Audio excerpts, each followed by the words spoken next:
भारत माता की, बोलिए भारत माता की, बोलिए भारत माता की।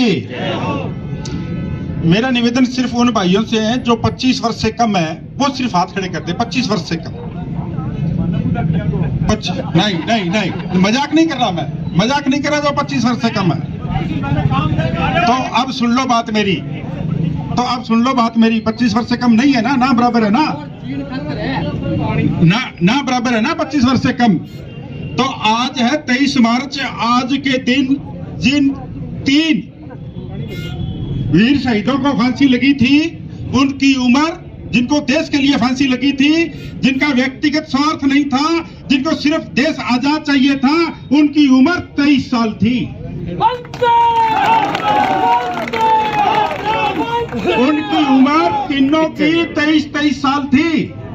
और आज अगर जो मुद्दा, ये सिंबॉलिक है, ग्रोवर इलेक्ट्रॉनिक्स कोई मुद्दा नहीं है, ये मुद्दा सिंबॉलिक है, ये मुद्दा सिंबॉलिक है। तो मुद्दा क्या है? मुद्दा यह है कि जिन शहीदों ने बिना स्वार्थ के बलिदान देकर इस देश को आजाद करवाया था, और जो विश्व का सबसे बड़ा संविधान बना था, जिसमें यह कहा गया government is the people, by the people, for the people, जो कुछ है वो पीपल है। उस संविधान की छाया के नीचे यहां पर हर व्यक्ति इस जनता का अफसर बना बैठा है। जो संविधान में सिर्फ लोक सेवक है, लोक सेवक ही नहीं, वहां पर सिर्फ पब्लिक सर्वेंट है, वो चाहे एसपी हो चाहे कलेक्टर हो, वे पब्लिक सर्वेंट हैं जो बर्ताव जनता से ऐसा करते हैं कि हम इस जनता के राजा हैं। यह पीड़ा समझिए, यह ग्रोवर इलेक्ट्रॉनिक्स एक सिंबॉलिक है, सिंबॉलिक आपको जगाने के लिए। कल 15 करोड़ रुपया एक हाई कोर्ट जज के घर पकड़ा गया। यह सिंबॉलिक है मेरे भाइयों, यह सिंबॉलिक है। इस रिश्वत का खेल है। जब एक छोटी सी जगह से सुप्रीम कोर्ट तक पहुंचेगा तो आपको बचाएगा कौन? बचाएगा कौन, यह बताओ, कौन बचाएगा? इसलिए जागने का वक्त है, जागो। किसी के ऊपर टिप्पणी की जरूरत नहीं है। जो आपके चुनाव लेकर जीते हैं वो आपके माननीय और सम्मानीय है, कॉन्स्टिट्यूशनल, और जो हारे हैं वो हमारे मन के प्यारे हैं।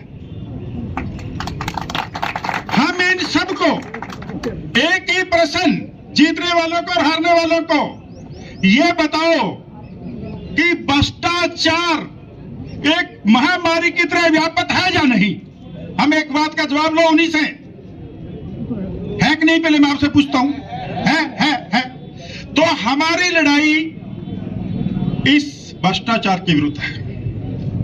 हमारी लड़ाई इस भ्रष्टाचार के आड़ में पनप रहे गुंडागर्दी के विरुद्ध है। हमारी लड़ाई इस भ्रष्टाचार की आड़ में पनप रहे नशे के विरुद्ध है, और हमें इसके विरुद्ध बहुत ही ईमानदारी से लड़ना चाहिए। अब मैं आपको एक और बात बताता हूं, हमें पग पग पर सावधानी क्या बरतनी होगी कि डॉक्टर ईश्वर का रूप है, ये सब मानते हैं ना कि डॉक्टर ईश्वर का रूप होता है। उसी तरीके पुलिस भी ईश्वर का द्वितीय रूप होती है। पुलिस ईश्वर का द्वितीय रूप होती है।